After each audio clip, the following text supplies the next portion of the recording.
Major. That's my job. I've dodged a lot of Indians in my time. Oh, yes, the dispatch rider.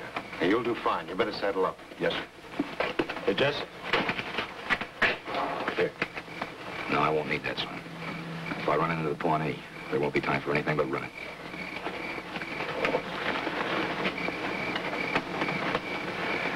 The next thing, Mr. Sherman, is to negotiate with Yellowknife. Then you better do it now while the boy's still alive. Tell him we'll turn him over if he'll leave us alone. I don't think he'd agree to that. He knows the boy's hurt. Maybe dying, possibly dead. What do we do? The best thing to do is to tell him the truth. Try to negotiate with him on the basis of trying to save the boy's life. If they let us take him to a doctor in Laramie. But you said he might be dead by the time he got there. Probably. But it's the boy's only chance. Your brother, Martha, and possibly someone else could go with him on the wagon. Well, what about the rest of us? We'd be no worse off than we are. Better. We'd gain time. And possibly the chance of getting help from Laramie or the cavalry. Is he running this show now? You got a better idea? You think you can buy Yellowknife off with the railroad's money? What do you think, Mose? Sounds right to me. You, Cal? I reckon it'll work. Well, Major, what do we do? Well, first thing is to build that signal fire.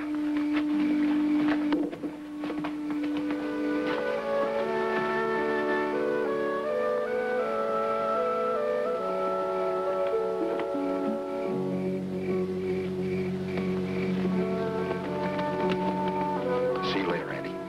Jeff, you might need this. Thanks, Jonesy. For medicine purposes. Thanks, Jonesy. Keep this horse quiet when you get to their lines. Fort Lincoln, remember, Major? Good luck. Thank you, sir. Yes? Yeah, I know. Take care of myself. Lots of work to do when I get back. Yeah, that's the only reason I was worrying about you. Figures. So long. So long. The fire's ready, Major. Now, just as soon as he's out of range, light it. Oh, Jonesy, we'll need a blanket for signaling.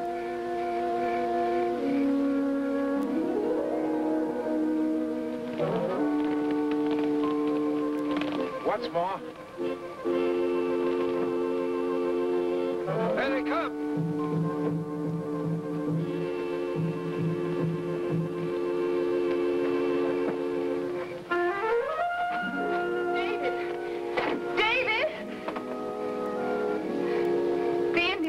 Just died.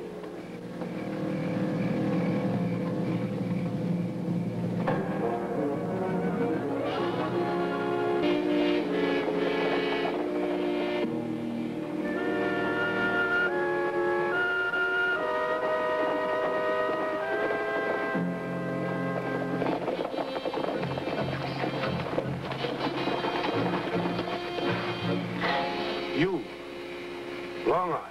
That's right, Yellowknife. We meet again. The blue coat who can see far, see across mountains, through trees, find Indians. You do not wear a blue coat. Not anymore, Yellowknife. I know. They say you left the redhead one at the place of the cold water. They say you ran away, full of fear. You think like an Indian.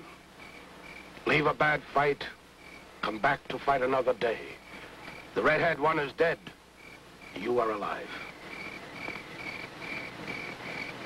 This is my friend, Mr. Sherman, who lives in this place. You have my son here? Yes. He was hurt very badly. We did everything we could to save him. He is dead? Why? Why did you shoot him? It was a mistake. A bad mistake. Done in fear without thought. It may not do any good to say so, but we are sorry. Why should I care how you feel? My son is dead. Bring him here. And bring the one who shot my son. I can't do that. When an Indian kills a white man, he goes to jail and dies. But this was different. Your scout must have told you the shooting was done by a woman. My son is dead. Words do not change it. But she was surprised, afraid. She meant only to defend us. She can't be punished for that. I won't give her up. I can't. It is always the same. One way for the Indian, another for the white man. This time the woman will pay. Bring her here, or you will all die. Yellowknife, what good will it do you to make trouble? The Pawnees have always been our friends. That is finished. You always fought on the side of the white man, with Crook and Carter and Major North and myself. If you fight against us now, the soldiers will come and punish you. Surely you know that. If we fight now, you are to blame. Bring me my son.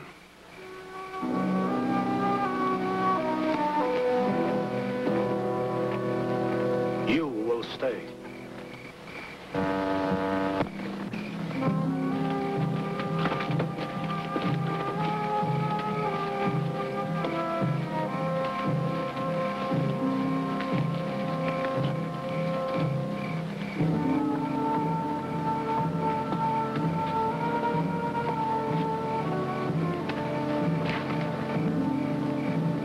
Bring the killer of my son to our camp.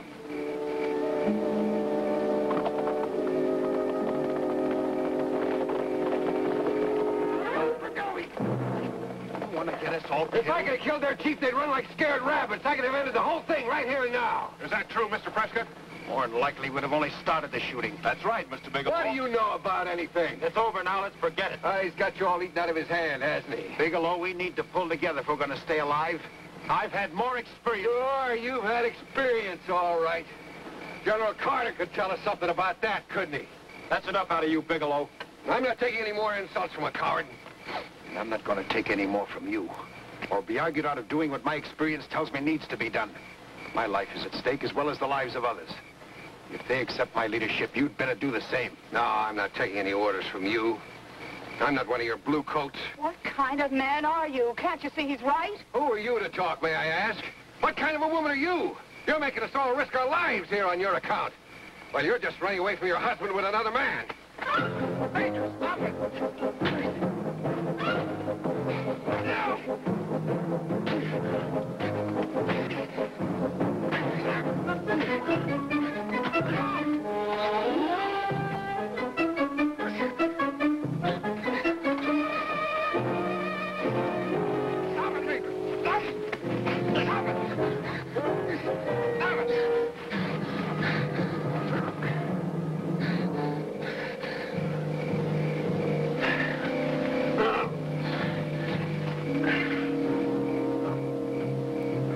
I should say I'm sorry.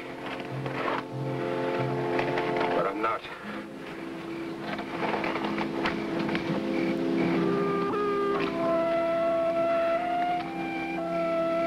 You talked to Jonesy right.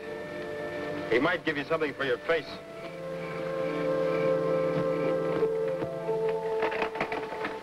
Martha. David.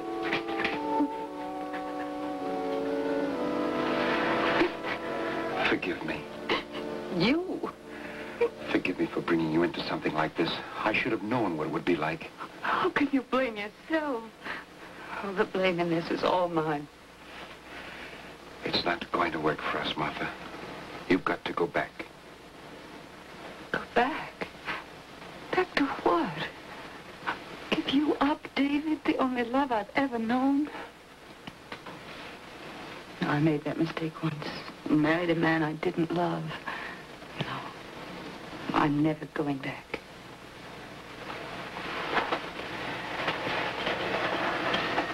But will it ever be different? Of course. When we get to Montana, we'll lead our own lives.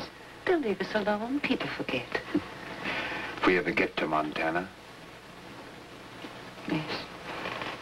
We might not make it. And that's my fault, isn't it? No, you're not to think that. Maybe I should have been given to Yellowknife. You'd be safe then. You'd all be I safe. won't have you saying that or thinking it either. You're not to worry. We'll get out of this somehow, some way. Major. Excuse me, but you'd better place them in now. There won't be any time later. Yes, you're right.